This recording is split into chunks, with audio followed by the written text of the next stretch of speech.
कल देश भर में छोटी दीपावली की रौनक रही और इस मौके पर अयोध्या में राम की पैड़ी 9 लाख दियों से जगमगाती रही।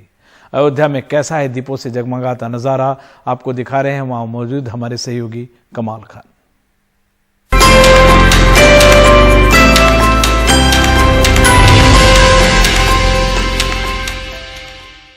आज अयोध्या में दिवाली है, अयोध्या में चरागां है।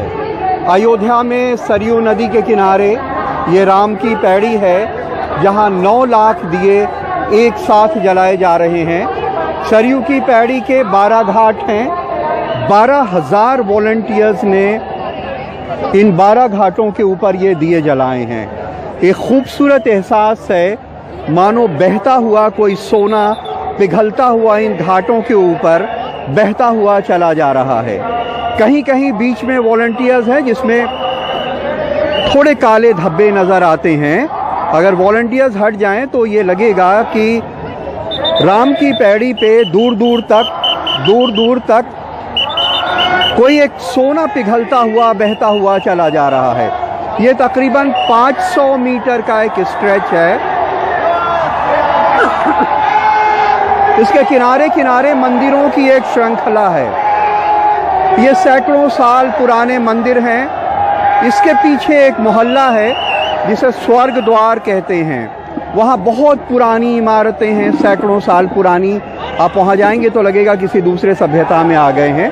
उसके किनारे ये मंदिरों की श्रृंखला है और उसके किनारे ये घाटों के ऊपर एक बहता हुआ सोना नज़र आ रहा है।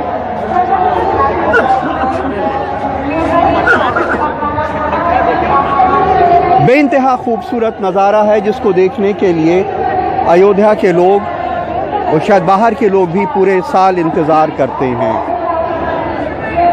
सरयू के उस पार सरयू की आरती का इंतज़ाम है।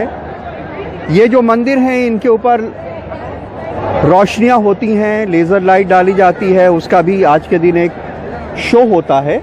लेकिन ये जो दिए हैं ये बेइंतहा खूबसूरत नज़ारा है। आइए हम सब मिल के ये दुआ करें कि ये दिए जो शहर को रोशन कर रहे हैं, जो घाटों को रोशन कर रहे हैं, जो देश को रोशन कर रहे हैं, वो हम सब के दिलों को भी रोशन करें, वो हम सब के जहन को भी रोशन करें और जो राम राज्य की एक सोच थी उसका कुछ अंश ज़रूर हमारे अंदर भी आए। अयोध्या में आलोक पांडे, राजेश गुप्ता और प्रमोद श्रीवास्तव के साथ कमाल खान, एनडीटीवी इंडिया। दीपावली पर जगमगाती दिए और दिल्ली के बाजारों में जबरदस्त भीड़ है। न ग्राहक कोविड नियमों का पालन कर रहे हैं और न दुकानदार सरकार की तमाम अपीलों के बावजूद कोरोना के नियमों की धज्जियां उड़ रही हैं। डॉक्टरों का कहना है कि ये भीड़ कोरोना को दावत दे रही है। देखते हैं हमारे सहयोगी सौरभ शुक्ला की रिपोर्ट। ये तस्वीरें दिल्ली के पहाड़गंज बाजार की हैं। पैर रखने तक की जगह नहीं है। 2 की दूरी के नियम को तो भूल ही जाइए। ना लोगों ने मास्क लगाया हुआ है और ना दुकानदारों ने। दिल्ली के चांदनी चौक बाजार को दिल्ली सरकार ने सजा संवार के तैयार तो कर दिया है, पर यहाँ कोरोना के नियमों का पालन कराने की जिम्मेदारी किसी ने नहीं ले रखी है। हमने उन लोगों से बात की जिन्होंने मास्क नहीं लगा रखा था। जरा उनके जवाब सुनिए। मास्क क्यों नहीं पहने? क्या मास्क क्यों नहीं पहन रहे? अब इतने लोग हाँ? कोई बात नहीं। मास्क क्यों नहीं पहन रहे हैं? मास्क है, अभी उतारे हैं मास्क लगाया नहीं? जी मास्क नहीं। क्यों मास्क नहीं लगाते? लगाते हैं मास्क, अभी नहीं पहने। फिर क्यों नहीं लगाया है? लगाएंगे मास्क। जी लगाएंगे। आपका मास्क हो गया? नहीं जी, फिर है ही नहीं सर मेरे पास। मास्क ही नहीं है आपके पास?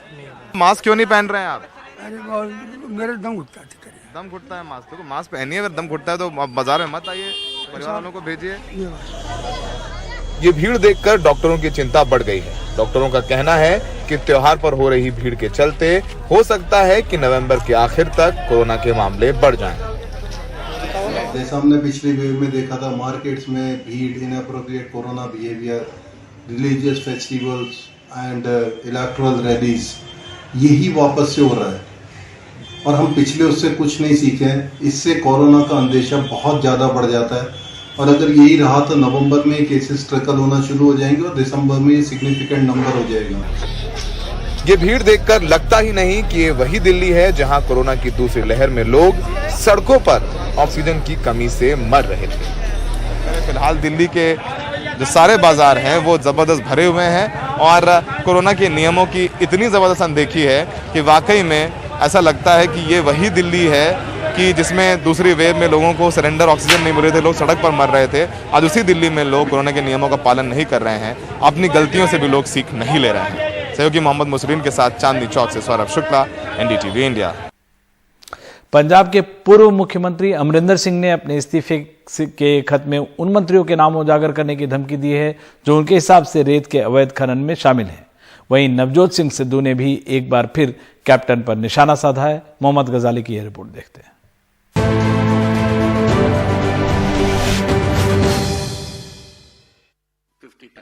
अमरिंदर सिंह ने अपने इस्तीफे के खत में उन मंत्रियों के नाम उजागर करने की धमकी दी जो उनके हिसाब से रेत के अवैध खनन में शामिल हैं और इसके बाद कांग्रेस के नेताओं की बैठक हुई।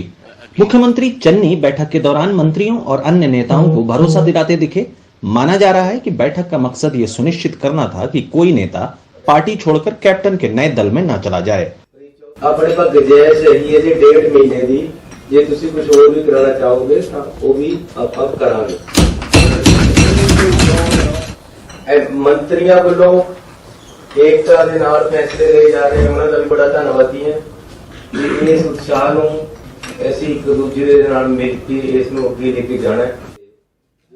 अमरिंदर सिंह का इस्तीफा बहुत दिनों बाद सिद्धू और चन्नी को भी एक साथ ले आया।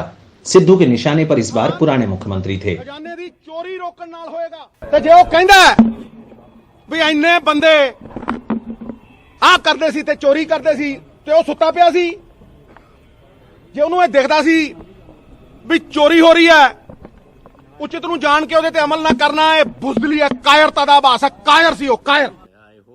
हालांकि अमरिंदर सिंह ने अपनी पार्टी के बारे में ज्यादा जानकारी नहीं दी है, लेकिन बीजेपी मना रही है कि इससे कांग्रेस को नुकसान पहुंचे।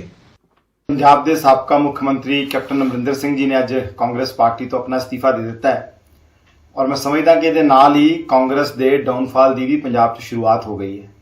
देश भर च असीं देखिया है कि जिथे जिथे भी कांग्रेस ने अपने स्थापित नेतावां नूं अपमानित किया, जलील किया, उत्थे उत्थे कांग्रेस का की हाल होया है। अमरिंदर सिंह ने चुनाव से महीनों पहले अपनी पार्टी का ऐलान कर दिया है। कांग्रेस के लिए सबसे अहम काम पार्टी को एक रखना होगा। चंडीगढ़ से मोहम्मद गजाली, एनडीटीवी इंडिया। और 13 राज्यों में हुए उपचुनावों के नतीजे का विश्लेषण चल ही रहा है। बीजेपी कांग्रेस अपनी अपनी जीत का जश्न मना रहे हैं कि मध्य प्रदेश से एक खास खबर आई है। मध्य प्रदेश में हुए उपचुनाव में 2 विधानसभा सीटों पर नोटा यानी नन ऑफ द अबव तीसरे नंबर पर रहा। बीजेपी ने कांग्रेस से जोबट और पृथ्वीपुर विधानसभा सीटें छीनी, लेकिन इन दोनों सीटों पर नोटा तीसरे नंबर पर है। इसकी वजह साफ है कि मतदाता अपना अपना विरोध जता रहे हैं पार्टियों की नीतियों और उनके उम्मीदवारों पर। अनुसूचित जनजाति के लिए सुरक्षित जोबट सीट पर बीजेपी की सुलोचना रावत ने कांग्रेस के महेश पटेल को 6104 वोटों से हराया। इस सीट पर 5603 मतदाताओं ने नोटा को चुना। पृथ्वीपुर में बीजेपी के शिशुपाल यादव ने कांग्रेस के उम्मीदवार को 15641 वोटों से हराया। यहां भी नोटा 1741 मतों के साथ तीसरे नंबर पर रहा। रैगांव में 1436 मतदाताओं ने नोटा को चुना, तो वहीं खंडवा लोकसभा में 13627 लोगों ने नोटा को वोट दिया। सवाल ये है कि इन सीटों पर नोटा की तरफ बढ़ता वोटर का रुझान क्या संकेत दे रहा है? क्या ये सत्ताधारी पार्टी के साथ विपक्ष के लिए ज्यादा खतरे की घंटी बजा रहा है? हर चुनाव का परिणाम एक शिक्षा देता है, एक समीक्षा का मौका देता है। चुनाव का जो मध्य प्रदेश का रिजल्ट रहा, ये बताता है कि मध्य प्रदेश की जनता भारतीय जनता पार्टी से थक चुकी है। पर नोटा में वोट गया, मैं मानता हूँ ये अपने आप में एक चिंता का विषय कांग्रेस पार्टी के लिए भी है। हम पूरे मामले की समीक्षा करके जनता की भावना के अनुरूप पार्टी को ढालने की कोशिश करेंगे। मुझे लगता है इसका जन जागरण की जरूरत है और हर व्यक्ति को चाहिए कि वो राजनीतिक प्रतिनिधित्व सौंपने के मामले में अपने विचार को बहुत स्पष्ट रखे। ये गफलत वाली स्थिति मुझे नहीं लगता ठीक है, परंतु ये अधिकार दिया गया है, चुनाव प्रक्रिया का ये अंग है, इसलिए हम उस पर बहुत टिप्पणी नहीं कर सकते। पर हम इस पर यह भी निर्णय नहीं दे सकते कि नोटा पे जिन्होंने मोहर लगाई है वो किसके खिलाफ है, वो सरकार के खिलाफ है या विपक्ष के खिलाफ है, ये एक प्रश्न चिन्ह है। वैसे 3-1 की इस जीत से शिवराज सिंह चौहान और युवा प्रदेश अध्यक्ष वीडी शर्मा का कद और मजबूत हुआ है। दीपावली से पहले उन्हें जश्न मनाने का मौका मिला है। मध्य प्रदेश उपचुनाव के नतीजों और नोटा को मिले वोटों ने एक बार फिर साबित किया है कि मध्य प्रदेश की राजनीति में कांग्रेस और बीजेपी के अलावा किसी तीसरे दल को जगह बना पाना बहुत मुश्किल है और इसके लिए उन्हें कड़ी मशक्कत करनी पड़ेगी। भोपाल से कैमरा पर्सन रिजवान खान के साथ अनुराग द्वारी, एनडीटीवी इंडिया।